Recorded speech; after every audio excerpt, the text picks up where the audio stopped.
Zerara and Aleix Espargaro, of course, will be looking to maximise their championship points today. Oliveira, who, of course, was one of the few riders to go from slicks from the start of Q2, he was rewarded with 10th ahead of Frankie Morbidelli, his best qualifying of the season, and Alex Rins in 12th position. Jorge Martin, Fabio Di Gianantonio and Brad Binder together on row 5 ahead of Alex Marquez, Michele Pirro, who's wildcarding on an Aruba.it Ducati, and Andrea Dovizioso for the final time in MotoGP goes from 18th.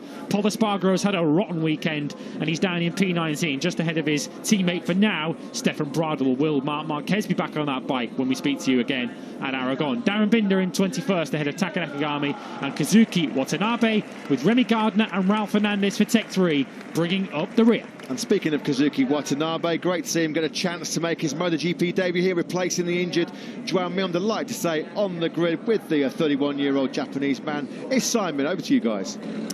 Kazuki-san, how does it feel sitting on the MotoGP grid on this beautiful blue machine amongst the best riders in the world? Yeah, it's very excited to be here and about to start. I feel, of course, nervous, but actually I'm quite looking forward to enjoy the race. So yeah, just keep concentrated to the race until the end. Yeah, let's enjoy. Thank you and ganbatte. Thank you. Thanks, Simon. Thanks to Kazuki Watanabe, currently third in the All Japan Superbike Championships, third recently in the famous Suzuka 8-hour endurance race. And now Bastianini has just been introduced to the crowd, and that's why the flags are waving. That's why there was a big roar for that young man. He was born and bred right in this part of Italy, the sort of famous Adriatic coastline, a holiday hotspot, not just in Italy but in Europe as well. The beach locations of Cattolica, Riccione, Rimini, always great to come to this part of the world because we always get great race action, great food, great booze as well. We're looking forward to a big party for Andrea Dovizioso tonight. The perfect time to go down on the grid ahead of what's going to be an emotional race day here for the With You at Yamaha R&F team. Wilco Zillingberg, their team manager, ahead of Andrea Dovizioso's MotoGP farewell. Down to you, Simon. Yeah, I was so hoping to talk to Dovi today, but he doesn't like to talk on the grid. So next best thing, an ex-rider, team manager, worked with him. I'd love to hear what's it like working with him. But saying that, you need to make a decision at some stage, and but we will support him the coming races full time, and we hope he will come back soon in MotoGP. Great stuff, Wilco. Good luck today. Thank you. Thanks to Wilco Zinimo, thanks to Simon Craig. Of course, the current Yamaha R&F team will be moving over to Aprilia's in 2023, and it will feature the perfect timing on one of those RSGPs next season. This man, Miguel Oliveira, 10th on the factory KTM, joined in that project next year by another current KTM rider, Raul Fernandez.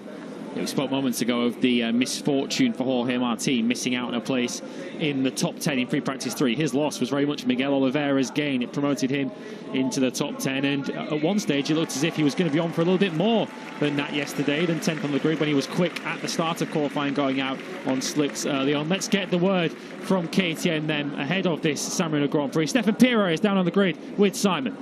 No, Michele Pirro, but never mind Michele. Speaking to your crew chief, he said you are a big part of Ducati's success, being the test rider. How does it feel to line up on the grid for a race now? So it's strange because many riders, no? It's compare when I'm test the bike because I'm test alone. But anyway, I'm enjoyed today, and the level of Ducati is very high. The young rider is fast, and I hope a good race also for me. Anyway, I try my best. Michele, you're a legend. Best of luck. Thank you. Thanks to Michele Pirro, thanks to Simon Craig. That was a sight to warm hearts of Repsol Honda fans and to MotoGP fans all around the world. We just saw there talking to former MotoGP rider Alex Hoffman, part of the Service TV operation, Marc Marquez, who after that fourth operation on that right humerus bone in Minnesota back in early June has been past fit, and he will be throwing his leg over that Repsol Honda RC213V at the two-day test here in Misano next week. And kind of every time he comes to Misano, you feel like he's operating behind enemy lines, don't you?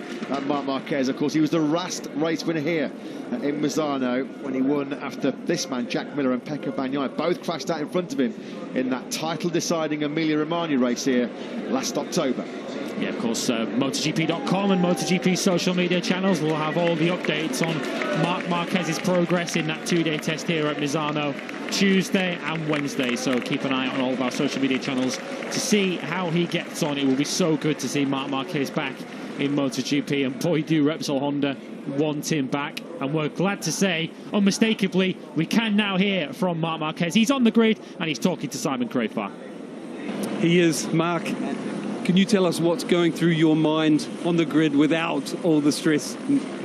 Yeah, obviously I'm more nervous now than when I'm in the bike. It's strange, but I feel like I want to be there. And it's true that I need to be step by step. I will have important tests to myself and also for Honda on Tuesday, Wednesday. At the moment, Tuesday. Wednesday we will see if the body accepts. But yeah, it's a different point of view now looking from outside, but I hope to be very soon in the grid. See you next week. Thank you very much.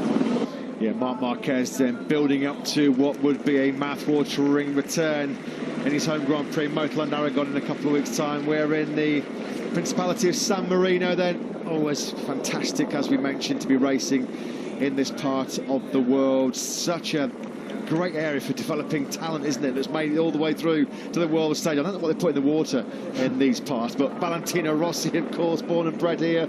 And Bastianini, Andrea Dovizioso, not too far away from here. Marco Simoncelli, Luca Marini, Manuel Poggiali. The list goes on. It's such a star-studded list of riders who've carved their way through from the grassroots to the elite of World Championship motorcycle racing. Luca Marini, he'll fancy a chance at maybe fighting for the podium here today.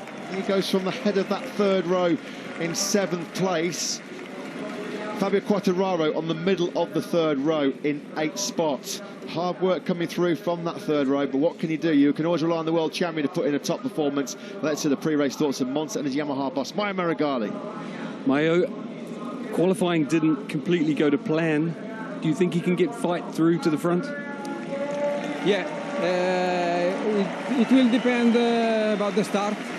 If we can gain a couple of positions at the beginning, I think he has the potential to do a good race. This morning we could improve a little bit the setups, and he was two of the greatest riders in the modern MotoGP era, and as we said, they treated us to some of the greatest edge-of-the-seat action we've seen in the modern four-stroke era. What a day beckons for Ducati. Can they make it 4 wins in a row for the first time in their history? Let's hear the pre-race thoughts of Ducati Lenovo team manager Davide Tardozzi with Simon. As Davide runs away, Davide, there's a few famous people pulling him away. Davide, we're live here. Sorry. No problem. Your home race, your team's home race, Ducati's home race. You're an ex-rider. Tell us what's going through your mind about your two riders. We just ask to be fair, to make no stupid things, and to make them race. Everybody in Ducati is free to do his own race. We just ask to be not too hard with the neighbor, you know, with other Ducatis. But anyway, they are free to do them race. You know the nitty-gritty. How fast are your boys, meaning Jack and Pecco, their pace for the race?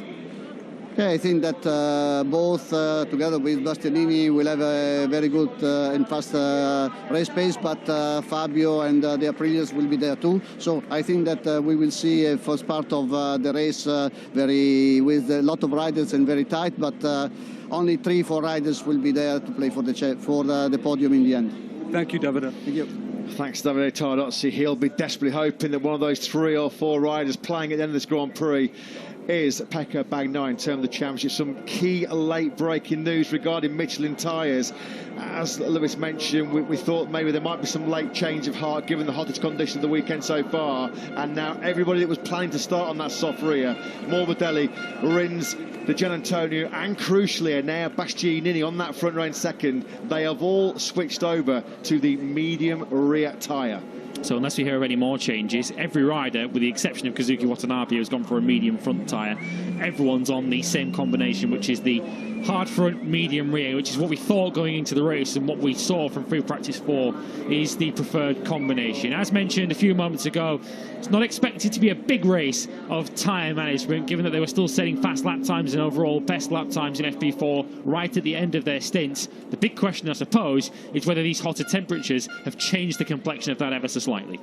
Some of the most nervy moments of a Grand Prix weekend unfolding right in front of your very eyes now as the mechanics, team managers, team members all give their sort of pre-race prep talks to their riders. There is Marco Bezzecchi then on the front row on that special liveried Muni VR46 Ducati. Alongside him, Enea Bastianini looking for a 4th win in 2022. This would be a special one after his brilliant triumphs in Qatar, in Austin and in Le Mans. This one would be extra special in his own backyard, in the backyard of the Gresini team. He's also running a gorgeous, absolutely stunning tribute livery to his late team boss, Fausto Gresini. The Italian fans are out in force then. Just under 60,000, as we mentioned. There's a lot of support still in this part of the world, as you'd expect for number 46, Valentino Rossi. He'd love to be here. He's in 4-wheel racing competition over in Hockenheim. Can his boys deliver on the big stage in front of their home crowd? The pressure cooker atmosphere building. What's going through the mind of Andrea Dovizioso ahead of his farewell Grand Prix? But your front row here for the Griffin Grand Prix of San Marino. Marco Bezzecchi in 3rd place. And Enea Bastianini trying to make it 4 wins in 2022. He starts 2nd, and for the first time in 4 long years, after his memorable pole position at Termo 3 Hondo in Argentina in 2018, it's the Australian Jack Miller on pole. Will it be a thriller from Miller?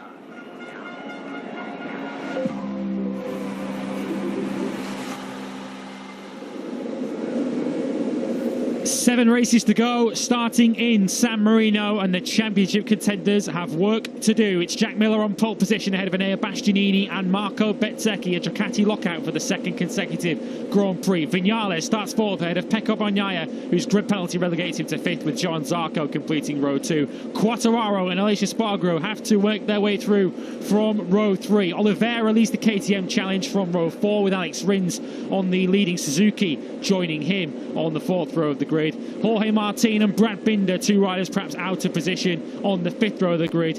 And our best wishes and our close eye on Andrea Dovizioso as we get ready to say grazie Dovi. He starts his final MotoGP race from 18th on the grid. Enea Bastianini has a fantastic record here at the Misano World Circuit. Marco Simoncelli, a podium today, will be his 5th in a row here on home track. It's another 6th place for Heritel challenge to win a historic championship for Aprilia, just starting to fade somewhat for Aleix Espargaro. Of course, we know how good he is in Aragon as well, but at the moment he's being overshadowed by this man, Maverick Viñales. 3 podiums in the last 4 Grand Prix for Top Gun.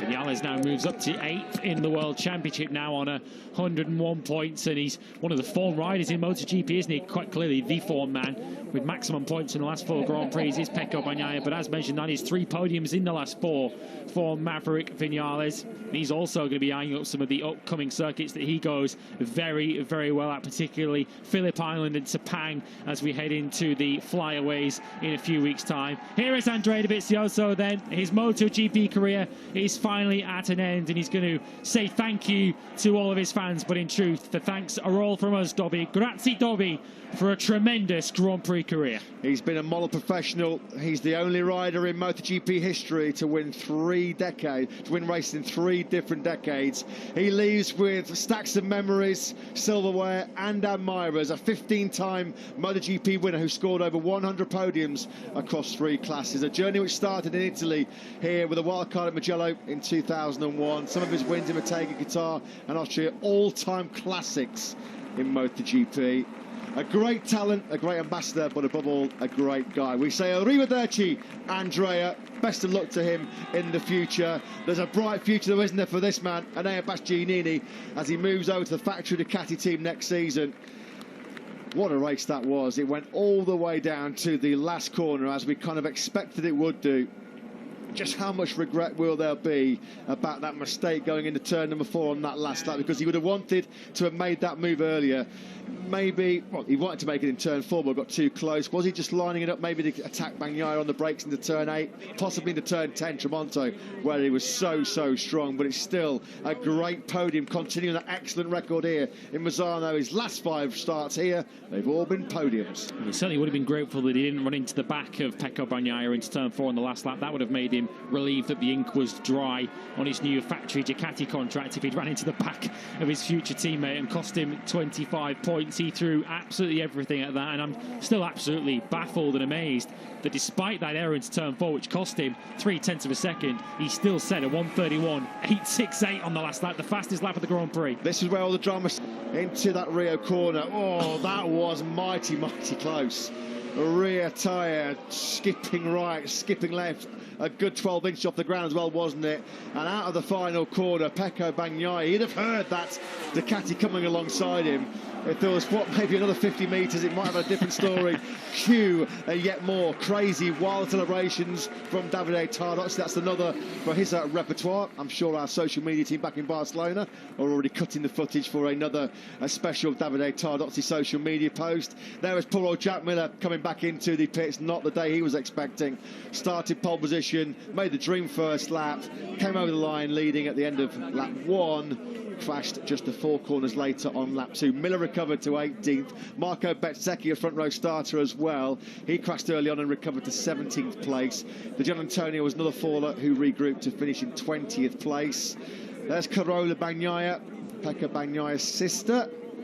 I doubt very much whether she's got any fingernails left, to be honest, after that race. Talk about contrasting emotions, and his last race start here in Misano for Pecco Bagnaia, it was a crash at turn 15 which ended. It's one of the faint hopes of being crowned 2021 Motogp World Champion, but fast forward 12 months and that victory here in Misano drags him firmly back into contention to wrestle the crown away from Fabio Quartararo and Yamaha. He comes into Parc Ferme. What a race, what a rider, brilliant by Pecco Bagnaia. Andrea Dovizioso loving that one-off helmet he's got there. That's sort of a tribute to all of his, some of his most momentous wins in his illustrious Grand Prix career. Pecco Bagnaia leaps into the arms of his Ducati team. We saw the celebrations from Davide Tardozzi a few months ago. Just how big could those celebrations still get in 2022? 6 races still to go. And it's still very much on for Pecco Bagnaia. And it actually now, when you look at the situation for the rest of the season, it had been out of his hands. There is the situation for Bagnaia. We're in a situation where Fabio Quartararo could afford to follow him home if he won every remaining Grand Prix. That is no longer the case. If Bagnaia continues this run and wins every remaining Grand Prix, he would win the championship. Quartararo will have to beat him. Throw in the added dimension, the possibility of Marc Marquez coming back into action. Next time out of Motorland Aragon, he's testing it for 2 days next week here in Misano. Jorge Martin's had a pretty tough weekend, learning before, of course, this Misano weekend that he's not going to be joining Pecco Bagnaia in the factory Ducati team next year. He finishes in 9th place, a long way back, nearly 18 seconds behind race winner Pecco Bagnaia. Not a great day for Paolo Capinotti's Pramac Ducati squad, because Johan Zarco was out on the very first corner on lap 1, wasn't he, with Michele Pirro and Pol Espargaro also involved. Alex Rins took 7th. He was the fastest man on circuit very early on that factory Suzuki. Brad Binder, another good charge for Binder from 15th to 8th. Another top 10 for the South African. We just mentioned Martin in 9th. Alex Marquez, it's a very rare foray into the top 10 for him. But the top 3 men then in MotoGP about to start talking to Simon Crafard down in Parc Ferme. Maverick, the very fastest riders on the world on the Ducatis are extremely fast around here. You matched them for a long time. 32.2 on the last lap. You and Aprilia can be proud. Are you? Yeah, I'm proud of the work we are doing with Aprilia. Today I learned a lot. I learned, where we have to improve. But honestly, I was very happy about all the crowd. This track is unbelievable good, the Italian fans, the Aprilia fans. So I'm really happy and really proud about them. So, we need to keep working. Say congratulations to Pecco and Enea. They did a great race. I tried very hard, but still we need something to improve. So very happy, and thank you to Aprilia and all Piaggio Group, and thank you to my family. Congratulations.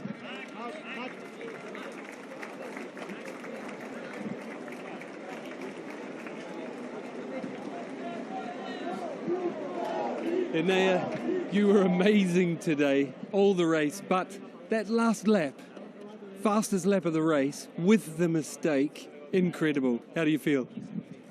Yeah, my feel is good. I tried to win the race at the last lap, but Pecco was incredible today. I pushed a lot, especially in the last part of the race. And well, I'm happy because we have make a very good battle. And at the start, my confidence was not really nice, but at the end, lap by lap was always better. And also on the rear, the grip is coming more. And yeah, I've tried to win, but the podium is okay. I'm really happy for my team, for my girlfriend, for the friends, and also for the fan club. Awesome work, Enea.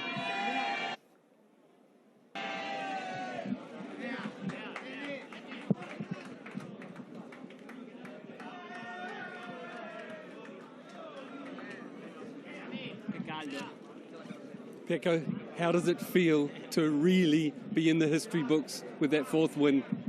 Che figata, ragazzi. È stato bellissimo. È durissimo perché all'inizio facevo molta fatica col grip. Scivolava tanto. Piano piano che la benzina andava a 2 riuscivo a spingere sempre un po' di più. Alla fine con Enea facevamo dei tempi incredibili. Io ho fatto il mio miglior giro l'ultimo giro. Ah no, sorry, in English, sorry. It's true. I'm very happy with the race because I struggled at the start because the grip was not so high, so I was struggling a bit to find some grip, some traction. But then I started to feel that the fuel was going down a bit, and my feeling with the tires was even better and better lap by lap. So in the last laps I was trying to push to open a gap.